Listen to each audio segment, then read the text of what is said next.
What up, YouTube? Big Lou tapping back in with what it do with Big Lou. NFCR2, baby. First time you coming to the channel, as you guys already know, the usual spill. It'd be highly appreciated if you sub, liked, and shared the channel with your family, friends, folks, people, gente, buddies, pals, amigos, and panas. If you guys don't know, panas is a word us Boricuas, Puerto Ricans use. It basically means friend. Feel free to comment. I respond back to all the comments. Now that includes constructive criticism, questions about anything you can drop on any video. If you want to like piggyback off what I said, add that in the comments. If you want to contradict what I said and you feel that what I'm saying is not the real deal Holyfield and you got a different perspective on things, then drop it. You know what I'm saying? All good in Hollywood. If I don't know the answer to your question, I will do my darnest to find out the answer and give it back to you. Shoot it back your way. So this little video I'm gonna drop is regarding I seen I watched a video from a content creator today, about a 14-minute video. I believe he dropped it 4 or 5 days ago. And then months back, it might even be a year by now, another content creator had did a video on this, and this was regarding the 302's by John A. Gotti, right? AKA Junior, AKA Junior or Junior Gotti. And the original video that I seen from the original content creator, the one that made the video about a year ago, basically in his terms, he was saying that everything that John Jr. said was all second and third hand knowledge. And a lot of the guys involved were dead. Not now when he had did, well, not now, but when he had did the 302's. I'm not even really sure what year he did those 302's. His pops died in 02, right? And I want to say this probably was like between, I'm pretty sure this was between 04 and 06 or 7. Because we all know I believe he was took into trial 4 or 5 times. I think it was 4 though. And so the original content creator was saying that it was like second and third hand knowledge, and that he really didn't, in his opinion, didn't give up. He didn't tell. You know what I'm saying? And at that point, at that particular point, because he had read some from the 302's. I was kind of like, I was agreeing with them on it. The only thing that what I did say was that in that life, you are never to sit down with them, you know, especially not willfully, you know what I'm saying? And now, of course, if they take you into custody, you know, and they got you cuffed up and you're in custody, you know, of course, they're going to sit you down in the interrogation room and try to get you talk, right? But you're supposed to just deny it and say, you know, get my lawyer. And then even too, if you get subpoenaed to go to like a Senate committee or a Congress, you know, a committee of Congress investigation, you know, you take the fifth no matter what. And then if you get found contempt of court or in contempt, you know, you go take your year or 2 years or whatever they give you. And two, these lawyers they have a reputation too. So lawyers are not going to represent somebody that's actually telling, you know what I'm saying? Because it hurts their pockets, because a lot of these dudes are so-called known as mob attorneys, right? There's a lot of them. And I mean, you know, some of you people know who some of them are, and I'm not going to get all into those names, but these guys won't represent somebody that's telling. And if they are representing somebody and they find out that, oh, okay, old boy's going to flip, or the has already started to flip, they wash their hands with the guy and get on down the yellow brick road and stay away from him, right? So I watched the documentary with, I think his name was Jeffrey Lynchman, something like that.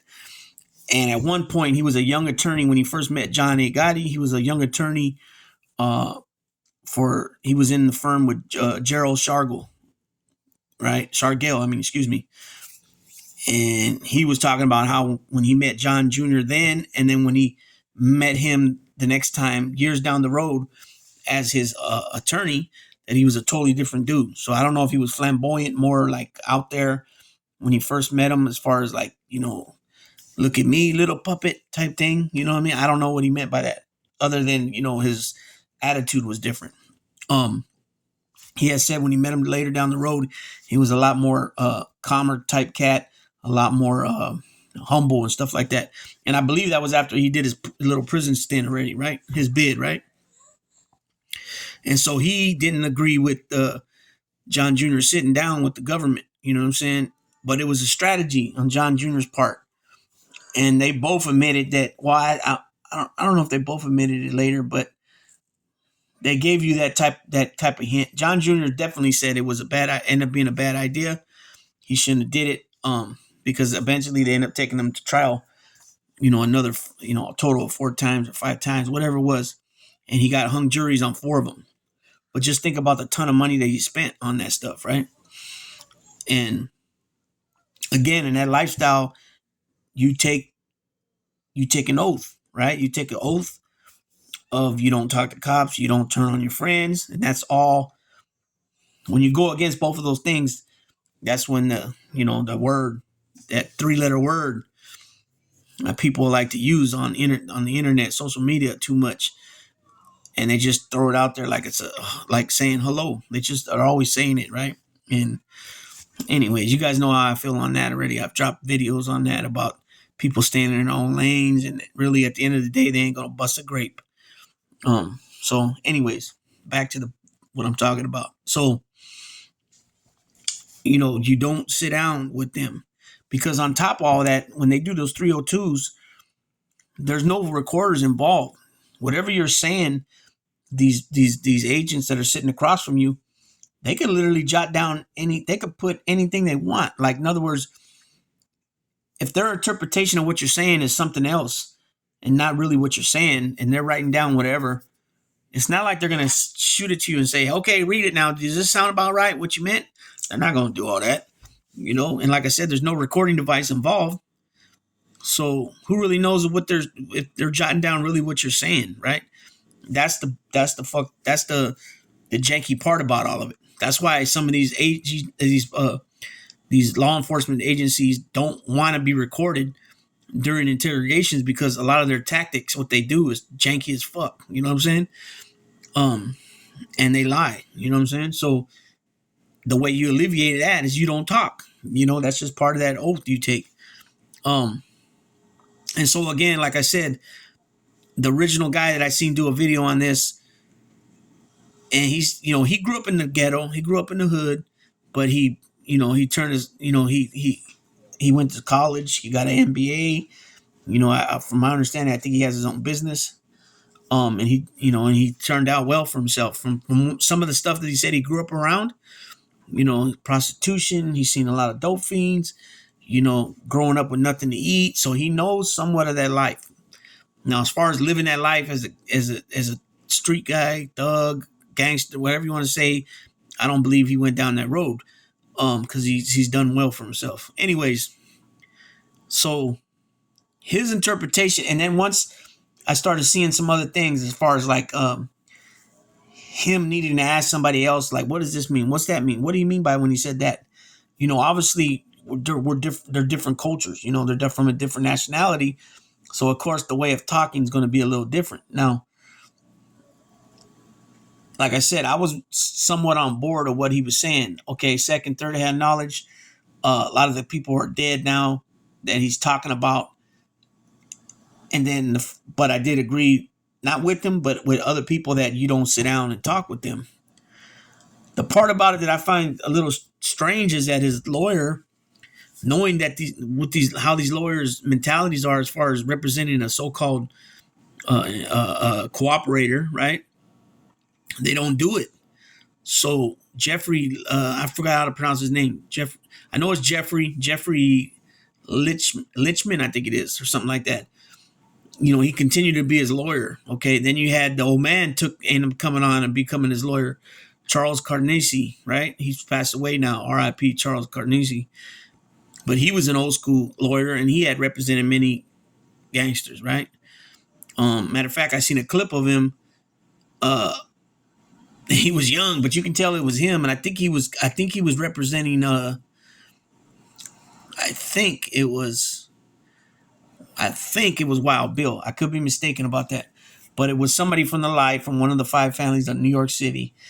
And he was a young dude. You can tell that was him. He had hair, light. His hair was brown, and so I find that a little strange that they continue to represent him. If you legitimately came out ratting, but then now on the flip side, I seen this other content creator drop a video, and he actually included some of the pages of the 302 in the video where he posted it. And then he was reading from it. So my eyes haven't really seen him, but from what he was reading, and if that's really true, true paperwork, true 302's, he was giving up. He was saying a lot of different things that were going on. I mean, it was still secondhand knowledge, because it would be something like, oh, well, we had this guy from the family. He was a disposition. His hookup was this guy, and I seen an unknown white guy come and get, a bag, a paper bag with some money in it. Things like that. It wasn't so much that he was saying, I gave this guy money to give to this guy. It was more like, well, this guy does this and he has these hookups and, things like that. But still, nonetheless, it was still giving the government info. You know what I mean? Because, you got family members that, of course, are going to say, oh, he's not a rat, or he's not, he didn't tell, he fought 4 trials. And I can understand that, it's your family. But thing is, the women weren't privy to information like that. People weren't going to come home and be like, oh, guess what we did today, honey? At the social club. We took this guy out back and beat the crap out of him. And then, we sent this money over here and we did this deal and that deal with city officials and blah, blah. It don't work that way. You know what I'm saying? It doesn't work that way. And if anybody is doing that stuff, like Greg Scarpa, he would let his kids see a lot of things. That's a straight no. I don't understand why you did that. But I found it a little bit, somewhat shocking that he was saying all those different things. I heard about 4 or 5 different. Oh no, it was like 2 or 3 different captains that he was saying were locked in with city officials, and to get permits automatically, passed through to do some real estate ventures and stuff like that. You know what I mean? But and then it was, he was compared to his dad. Now they got made 11 or 12 years difference between the two, right? Senior got put on. He was in jail. I think Senior got put on in 1977. His brother Gene got put on in 1976 because he was on the street. John was locked up, Senior. And Junior got put on Christmas Eve, 1988. If the books would have been open, Senior probably would have been put on in 1973. I would assume, right? But a lot of guys had to wait until the books got opened up. Some guys were waiting, 15 years. You know what I'm saying? The books were closed almost 20 years.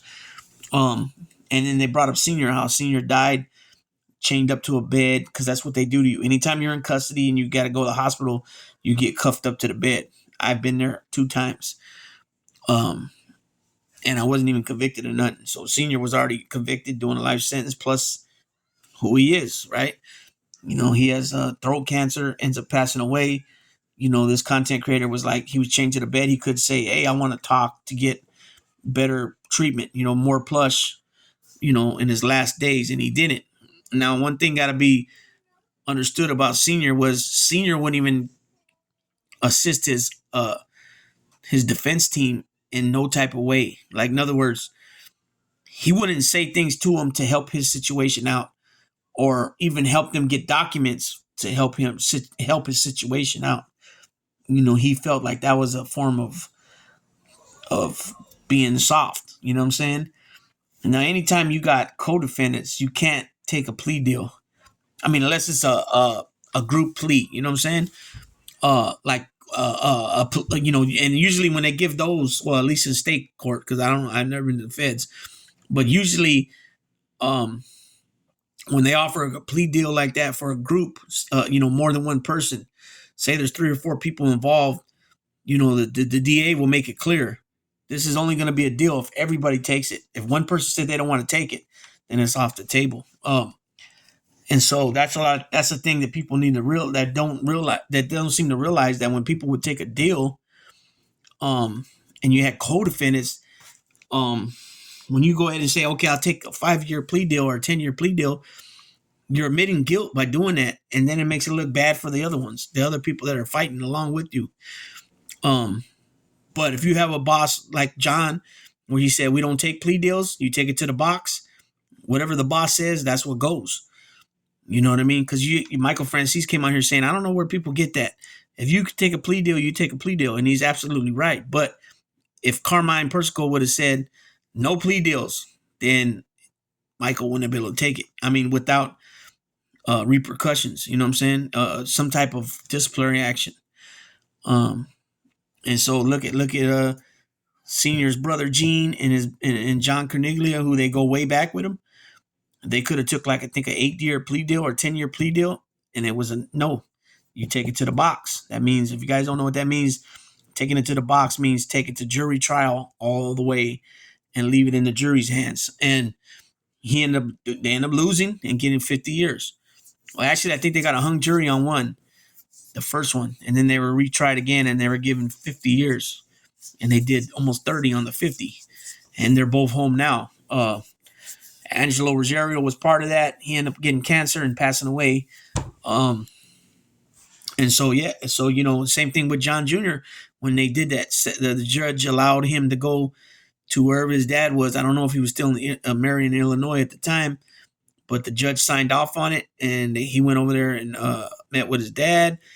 They sat at a table somewhat like this, cameras, and his dad said something about, yeah, JoJo told me, and that JoJo is JoJo Carrazzo, the son, who was a good attorney. He said something about, yeah, JoJo said something about closure, and my son don't use that term. And basically, so what he was saying, he told him, no, you're not going to take this plea deal. But John Jr. ended up taking it anyways. Also, when he sat down with the feds, and these 302's were produced, he says he was retired already from the life. Me personally, I believe that before his pops passed, I believe his pops put him on the shelf. That's what I believe. Now, who am I? I don't know. I don't have no inside knowledge. I don't know.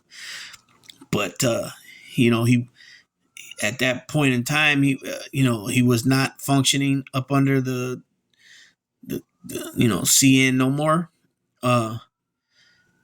And it was a strategy move, but I don't believe, and he's admitted it too, that it didn't work the way he planned. But he did mention a lot of names in there. Both made members and associates. And the associates included people in the real estate game, people in the construction game, people in the city political leaders, city council members, all that considered politics, city politicians, people that work for the city in order to get the permits, all that, and he gave up, and he mentioned names, also mentioned names of other families, made members of other families, Little Al DiArco. He mentioned something about sitting down with the Lucchese family and Little Al DiArco, along with Sammy the Bull, Anthony Guarino. I heard him say on the paperwork, a few different names. So that changed that when I read that. Now that's if to say it's true. I didn't see, I really couldn't. He, like I said, he posted the papers, some of the paperwork from different pages, and he announced what pages he was reading off of. But I didn't actually see it myself. You know what I'm saying? But I do know there are 302's out there. That's a for sure thing. But to the extent of what they actually said with my eyes reading, I don't know. I haven't seen that. But if what he said is true, in fact true, um, it definitely changes my view on that. Um, on things being said, you know what I'm saying? Uh, like Angela Rosario's already passed. You know, his father passed. His uncle Peter passed. You know, a lot of people passed that was mentioned in there uh, at some point in time. But you know, a lot of the other guys that were around that were doing things, none of that stuff should have been mentioned. Um, and this content creator started off by reading what the word omerta means in, I think it was the Oxford Dictionary. You know, and it basically just said that you at no time do you speak about the organization, the criminality activities, the criminal activities, and anything associated with the organization.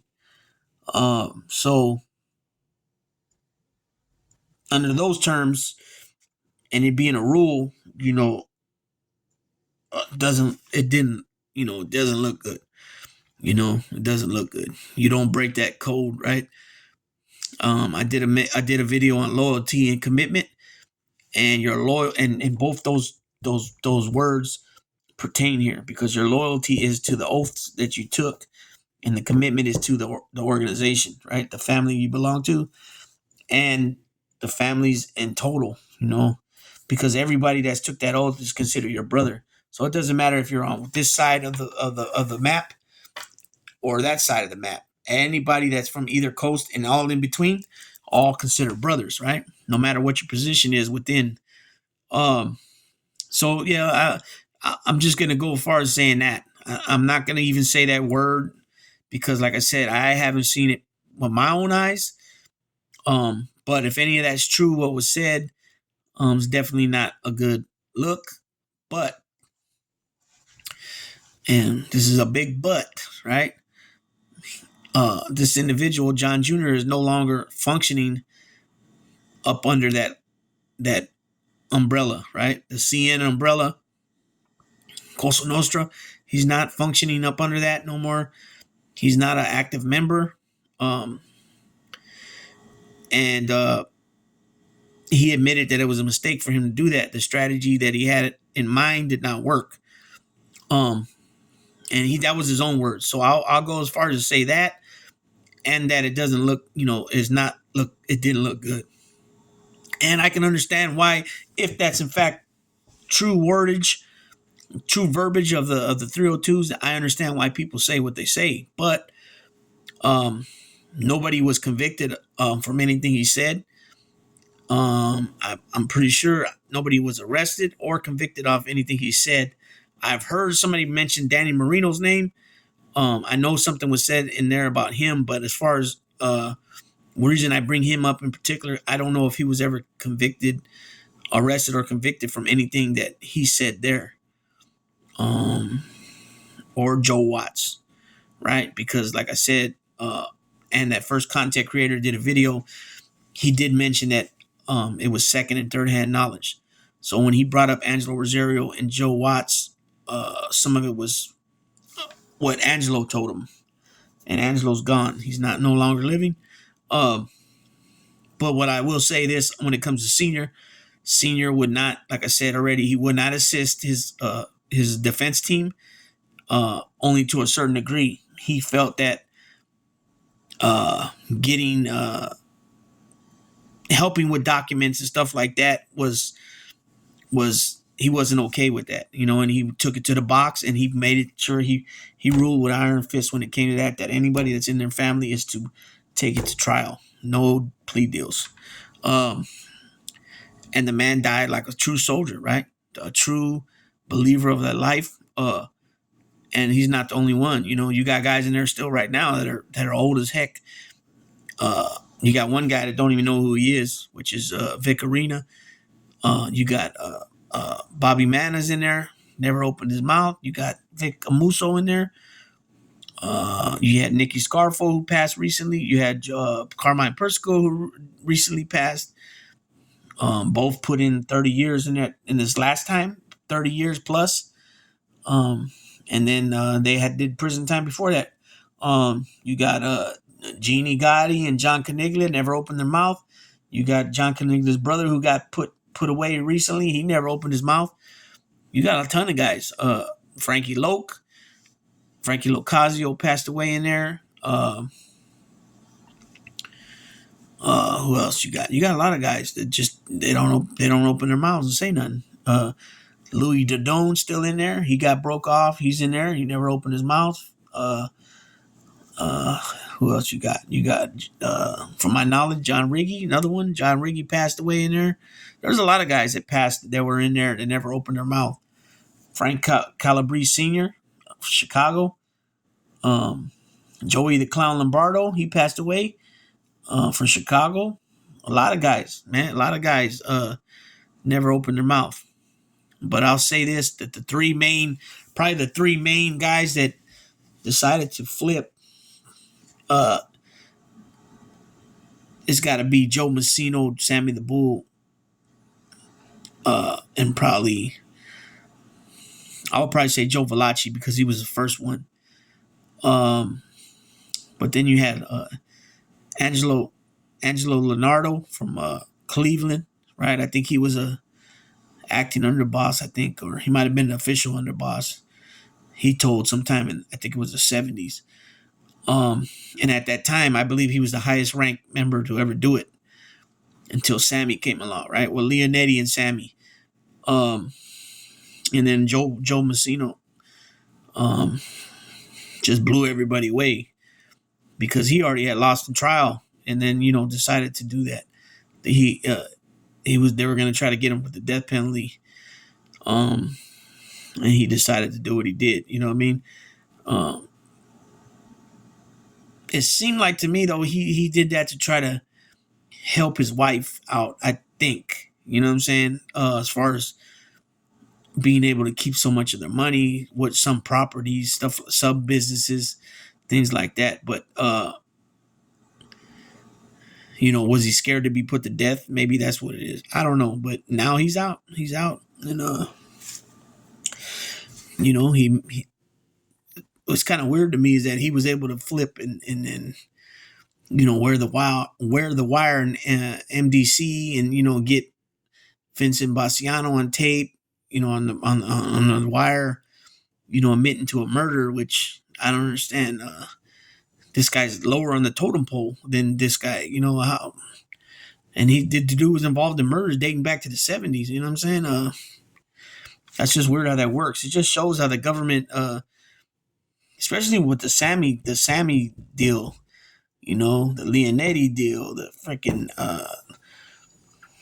the Messino deal. I mean, look at Joe Valachi. Joe Valachi gave up everything he knew at one point. At that time, nobody had ever spoke out, and he still did life. He never even got out.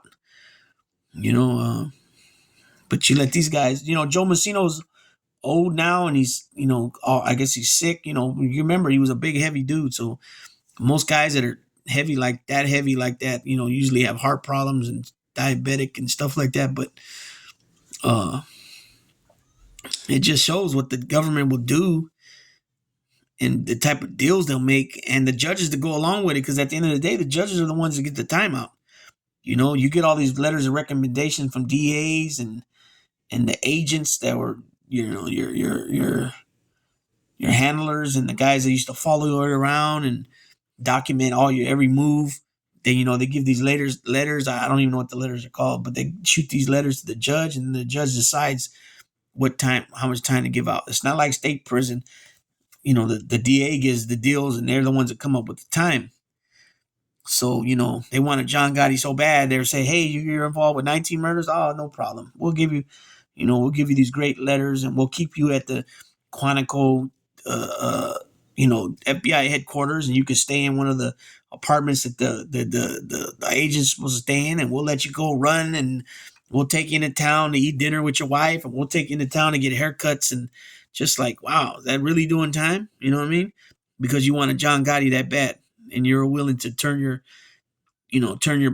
put your blinders on, so to speak, those blinders they put on the horses, so you can just see straight. You know what I mean? And I don't know. It's just weird. It's weird. But I will say this in John Jr.'s defense, because, people want to call him the dumb Don, or I don't know what those stupid names they used to call this cat, right? But he took a fucked up when he was named acting boss by his dad.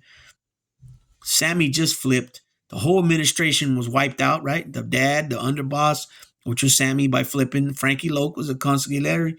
He's going life. You had 4 or 5 captains that got told on by Sammy, right? John Gambino, I think Jimmy Brown Fiala. I think he gave us some information on Butch Carraro, Joe Carraro, and Patsy Conti, right? He gave up information on other families, what they're involved with when he would go do meetings with Benny Eggs and Vincent the Chin. And he said that Vincent the Chin, there's no way he's nuts. We actually have sit downs with him. If he was that nuts, we wouldn't be sitting down with him. He told him John Riggy from Jersey, so anyways, when Junior took over, it was a mess. You know what I'm saying? He was a young dude, right? He was 24 when he got made, right? And wait, is that correct? He got made in 88, and he's born in, John Jr. is born in 64, I think, right? Let me make sure.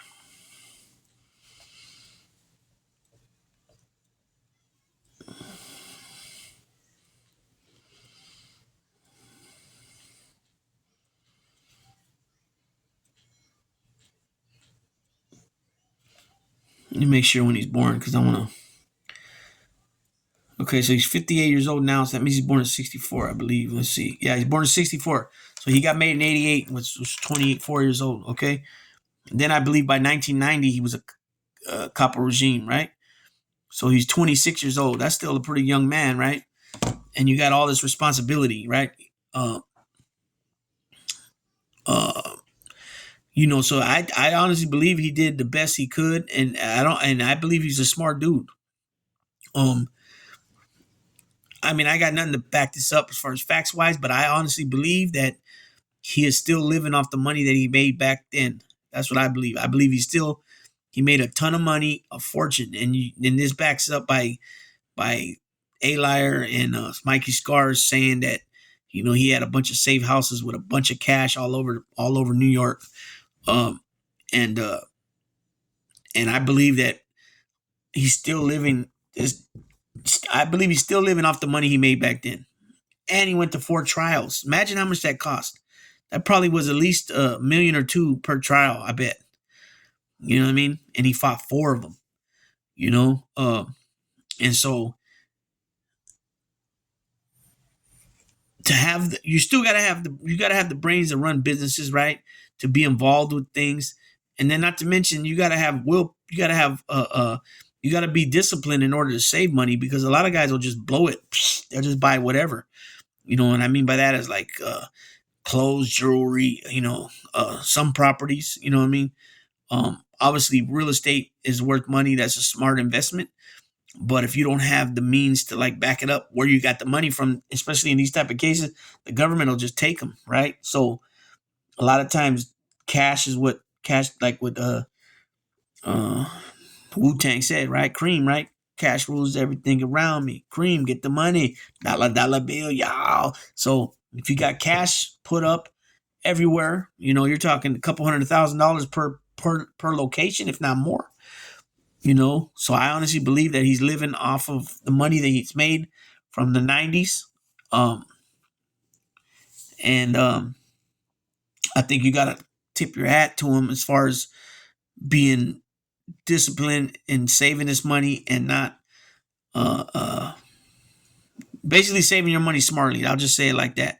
And then he always used to say, his dad would say, why is this guy saving money? What does he got planned? See, his dad and him were different. His dad was, obviously Junior lived in a nice big ass house.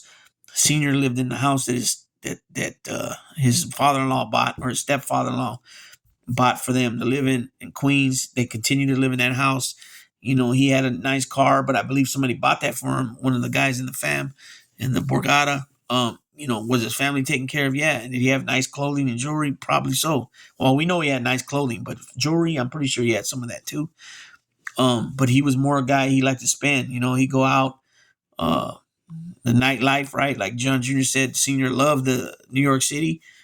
Was nothing like New York City. He liked to go clubbing, right? He liked to gamble. They said he had a bad gambling problem. Like he would put a ton of money on gambling. Um, but there was a difference between him and his dad, obviously, and it's in all aspects. I mean, it was a different era, right? Um, he was willing to take a plea. He was willing to sit down and talk to the government. Uh, basically, in this, and it's got to be true, because this people get tired just because at one point they felt a burning and a fire in their heart for a certain movement doesn't mean it can't change, right? Especially after you're seeing some of the treachery, some of the cutthroat, backstabbing type shit, and then not only that, other people and when they're locked up, how their family ends up getting destroyed. Michael Francis said it. I believe John Gotti Jr. felt the same way, where he was like, I don't want my family to be like how me and my sisters and brothers were without my dad, and I can respect that, you know what I'm saying? But the fact that, he broke some rule, he broke a rule was sitting down with the government. So we know that's true. That part's true for sure. What's on this 302's, I don't know. Like I said, I haven't seen them with my own eyes. It was just a content creator reading from something that he said was those 302's. So, if it's really true, everything he was saying, I don't know. But if it was, again, it's not a good look. You know what I mean? It's not a good look. But I'm going to go ahead and close it with that, peoples. And thanks to everybody that's been helping me get my numbers up. And with that being said, Big Lou's tapping on out.